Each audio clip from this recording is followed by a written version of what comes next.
સુરતમાં ભારે વરસાદ બાદ થયેલા કરોડોના નુકસાન વચ્ચે રાજ્યના ગૃહમંત્રી હર્ષ સંઘવી વરાછાના પોદર આર્કેડ અને યસ પ્લાઝાની મુલાકાતે પહોંચ્યા હતા અને અસરગ્રસ્ત વેપારીઓ સાથે સીધી મુલાકાત કરી તેમની રજૂઆતો સાંભળી હતી. હવે આવતીકાલે સંકલન બેઠક બોલાવી વેપારીઓની સમસ્યાઓ પર ચર્ચા કરવામાં આવશે તેમ જણાવ્યું હતું. સુરતમાં ભારે વરસાદથી સૌથી વધુ અસરગ્રસ્ત બનેલા વરાછાના પોદર આર્કેડ અને યસ પ્લાઝાની રાજ્યના ગૃહમંત્રી હર્ષ સંઘવીએ મુલાકાત લીધી હતી.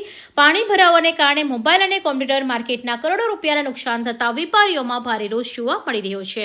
ગૃહમંત્રીએ અસરગ્રસ્ત વેપારીઓ સાથે સીધી વાતચીત કરી તેમની રજૂઆતોને ધ્યાનપૂર્વક સાંભળી હતી. વેપારીઓએ વરસાદી પાણી ભરાવાના સમસ્યાઓને થયેલા નુકસાન અને ભવિષ્યમાં આવી સ્થિતિ ન સર્જાય તે માટે કાયમી ઉકેલની માંગ કરી હતી. અચાનક 7મી તારીખે વરસાદ આવવાનું કારણ તમને સૌ લોકોમાંથી કોઈને બી તમારા મોબાઈલ કે ઇલેક્ટ્રોનિકનો સામાન નીકાળવાનો બી સમય ના મળ્યો. મેં પોતે વિડીયો જોયેલો કે કઈ રીતે પાણી અંદર ઘૂસ્યું અને માત્ર 10-15 મિનિટમાં તો જાણે કે આખું પાણી ભરાઈ ગયું. એ પરિસ્થિતિ થતાં મેં પોતે બી જે વિડીયો જોયો એ વિડીયો જોઈને જ અંદાજો આવી જતો હતો કે કઈ પ્રકારની પરિસ્થિતિ થઈ શકે. પરંતુ આજે જ્યારે અહીંયા આવ્યા અંદર જઈને તમારા સૌ લોકો જોડે જ્યારે એક એક દુકાનોની પરિસ્થિતિ જોઈ એ જોઈને મને અંદાજો આવી શકે છે કે આપ સૌ લોકોને સંપૂર્ણ રીતે જે માલ હતો એનું નુકસાન ક્લિયર દેખાય છે.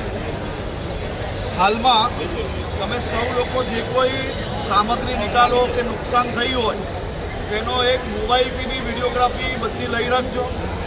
હમણાં આખી એક સર્વેની ટીમ અહીંયા આવી રહી છે તાત્કાલિક. એ સર્વેવર જોડે બેસીને જરાક મદદ કરજો. વકીલ સાહેબ તમે બધું તૈયાર કરાવવાનું બધાને કહેજો જરા. અને મહેન્દ્રભાઈ સંકલન કરીને તમે લોકો સાથે મળીને કોને શું નુકસાન છે શું નથી, એના સિવાય કોઈની પાસે મોબાઈલ રિપેરિંગમાં આવ્યો હોય ને કોઈ હેરાનગતિ હોય, કોઈ અમાનવીય વ્યવહાર કરે તો એસીપી પીકે પટેલ અને એમને મેં કહ્યું છે તમે લોકો સાંજે બેસીને એક મિટિંગ કરી લેજો આજે.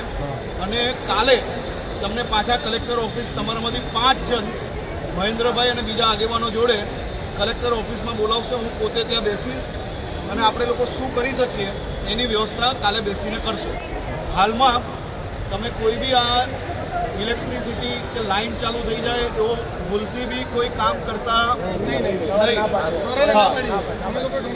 આખું ચેક થઈ જાય પછી જ આપણે ચાલુ કરીએ જેથી કોઈ રિસ્ક ના રહે. પણ હું તમને હાથ જોડીને વંદન કરું છું. તમારા સિવાય અગર આ આપણા ગુજરાત રાજ્યના બધા નાગરિકોને 2 હાથ જોડીને વંદન કરવું પડે. આટલું નુકસાન પછી બી તમે સૌ લોકોની અંદર જે કંઈ બી હોય આત્મીયતા છે, એકબીજા જોડે ત્યાં તકલીફમાંથી બહાર નીકળવાની શક્તિ છે. અને તમે સૌ લોકોએ એક એક વિષય મને સમજાવ્યો પણ કોઈએ બી કોઈ બી પ્રકારની ખોટી વાત કે આક્રોશ નથી કાઢ્યો. તે બદલ બી આપણે સૌ લોકો સાથે મળીને શું કરી શકીએ એનો પ્રયાસ કરવાની જવાબદારી અમારી છે અને આપણે સૌ લોકો સાથે મળીને કંઈક કરશો. મુખ્યમંત્રીશ્રીએ બી આજે બેઠકમાં આપણા કેન્દ્રીય મંત્રીને બધા જ બેઠા હતા. એમાં બી માત્ર ને માત્ર એક જ વિષય નક્કી થયું છે નુકસાની શું છે, કેટલી છે, એકવાર અંદાજો આવે અને એના પરથી આપણે શું કરી શકીએ તે આગળનું પ્લાનિંગ કરી શકીએ તે માટે આજે અહીંયા આવ્યા હતા. પણ આપણે આ પ્લાનિંગ કાલે બેસીને આજે તમે લોકો જેટલું થાય એટલું સફાઈ કરી લો. કાલનો ટાઈમ મહેન્દ્રભાઈને કલેક્ટર ઓફિસનો કહેશે ત્યાર તક તમને બી અંદાજો આવી જશે શું થયું છે શું નથી થયું. બધા થોડી હિંમત રાખીને હું એક કાકાને મળ્યો. કાકા ક્યાં આ વડીલની આખી દુકાન સાફ થઈ ગઈ છે પણ મનની અંદર જે વિશ્વાસ છે એ વિશ્વાસ આપણે બધાએ જ રાખવો પડશે. તકલીફ પાક્કી છે પણ આ તકલીફમાંથી બહાર નીકળવાનો રસ્તો આપણે લોકો સાથે મળીને નીકાળશું. એટલે જે કંઈ મદદ થશે સરકાર પાસેથી જે કંઈ મદદ અપાવાશે એ અપાવવા માટે આખી ટીમ તમારી જોડે અહીંયા સુરતની ટીમ છે. કોઈ ચિંતા કરતા નહીં. કાલે બપોરે તમારા 5 આગેવાન નક્કી કરી લો જે બધાની જ વિષયો લઈને કલેક્ટર ઓફિસ આવે અને થોડુંક સર્વે બી થઈ જાય ત્યાર તક એટલે આપણે આગળ વાત કરશું. હું તમને બધાને જોઈને ખરેખર આજે આ વડીલને હું મળ્યો. મેં અનેક લોકોને અનેક જગ્યાએ જોયા છે પણ તમે આટલું નુકસાન પછીથી તમારા લોકોમાં આગળ વધવાની શક્તિ બી છે અને સાચા રસ્તે આગળ વધવાની શક્તિ છે.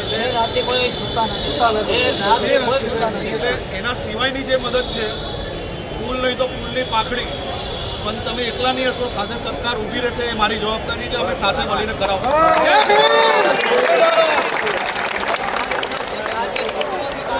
મારું નામ ગઠિયા મહેશ છે. મહેશભાઈ, શું કહેશો? પાણી ભરાયું હતું ને કેટલી નુકસાન છે ને શું કહેવા માંગો છો? આજરોજ હર્ષ સંઘવી સાહેબ અમારી ઓફિસ પર આવેલા. ગઈકાલનો જે મારો વિડીયો હતો સ્ટીલના કીડા પડશે એ વિડીયોને લઈને સરકારશ્રી સુધી એ વિડીયો ગયો અને સરકારે ખૂબ ગંભીર નોંધ લીધી અને હર્ષભાઈ આવેલા અને હર્ષભાઈએ અમને લોકોને ખૂબ દિલથી સપોર્ટ કરેલો છે અને દરેક પ્રકારની લીગલ ટીમ લઈને આવેલા. એ બદલ હર્ષભાઈનો અને તંત્રનો આભાર માનું છું. પરંતુ જે ભ્રષ્ટ અધિકારીઓએ આજે એમની પાપના હિસાબે જે થયું છે એ લોકોને 100% સ્ટીલના કીડા પડવા જોઈએ અને પડવા જોઈએ. શું માંગ છે તમારી? અમારી માંગ છે મને નહીં, અમારા કોમ્પ્લેક્સને નહીં, પરંતુ સમગ્ર સુરત શહેરના તમામ નાના મોટા વેપારીઓ અને જે લોકોને રેસિડેન્ટમાં નુકસાની ગઈ છે તે લોકોને વધુમાં વધુ વળતર મળવું જોઈએ અને જે કોઈ બી પ્રક્રિયામાં જ્યાં કંઈ પણ તંત્રની જરૂર પડે, જેવી રીતના કે અમારા ઇનવોઇસ હોય તો એ જીએસટીમાં ફ્યુચરમાં અમારે કોઈ જરૂર પડે તો એના માટે પોલીસ ફરિયાદ જે કરવામાં આવે, કોઈ ઘણા લોકોના દસ્તાવેજો, ઘણા લોકોના પાસપોર્ટો ડેમેજ થયા છે, તો જ્યાં તંત્રની જરૂર પડે ત્યાં તંત્ર સોફ્ટ રીતે અમારું કામ ફટાફટ કરી આપે એવી અમે આજે હર્ષભાઈને માંગ કરી છે. કેટલી દુકાનો આવેલી છે, કેટલું અંદાજે નુકસાન હોય છે? યસ પ્લાઝામાં અમે લોકોએ જે જાતે સર્વે કરેલો એ પ્રમાણે 86 અંદાજિત શોપ છે અને અંદાજિત આંકડો અમારો 8 કરોડની આજુબાજુનો છે નુકસાનનો. મારું નામ વિશાલ છે. વિશાલભાઈ, કઈ જગ્યાએ દુકાન આવેલી છે? મારી અહીંયા યશ પ્લાઝામાં 4 દુકાન છે ટોટલની છે અને સૌથી મોટું નુકસાન વરાછામાં જે યશ પ્લાઝામાં થયું છે એ મારું જ થયું છે. મારું 1.5 થી 2 કરોડનો માલ જે બધું પાણીમાં વેલાઈ ગયું છે અને અમારી પાસે ઇન્સ્યોરન્સ પણ નહીં હતો. અમે અહીંયા ભેગા થઈને બધા કોમ્પ્લેક્સવાળાએ રાઈઓ ભેગા થઈને બધા જમા થયા હતા અને તંત્ર જોડે અમે માંગ કરી હતી કે અમારે આ વર્તુળ જોઈએ અમને. શું માંગ હતી તમારી? મારી જ માંગ હતી કે આ બધું જે પૂરની સ્થિતિ બની એ તંત્રના લીધે બની હતી કે એ લોકોએ કંઈ અમને બહુ કમ્પ્લેન કરી હતી. એ લોકો આગળ 5-6 મહિનાથી અમે લોકો પાસે હતા કે જ્યાં ત્યાં પુલનું કામ ચાલુ થયું છે તમને અમને ગટર લાઈન ને બધું પ્રોબ્લેમ હતી, પણ તે લોકોએ કંઈ ધ્યાન નહીં આપ્યું હતું ત્યારે અને આટલા લીધે અમારા આ બધું ઓફિસનું નુકસાન થયું છે. આ યશ પ્લાઝા ને જે બધા આજુબાજુના એરિયામાં છે. હર્ષ સંઘવીએ આવતીકાલે સંકલન બેઠક બોલાવી પોદર આર્કેડ અને યશ પ્લાઝાના વેપારીઓને તેમાં હાજર રહેવા જણાવ્યું છે. સાથે થયેલા નુકસાનનો તાગ મેળવી યોગ્ય કાર્યવાહી અને શક્ય તમામ સહાય માટે સરકાર તથા વહીવટીતંત્ર પ્રતિબદ્ધ હોવાનું આશ્વાસન આપ્યું છે. ભારે વરસાદ બાદ હવે સરકાર અને વહીવટીતંત્ર એક્શનમાં આવ્યું હોવાનું આ મુલાકાતથી સ્પષ્ટ થયું છે. Bureau report Hind TV news, Surat.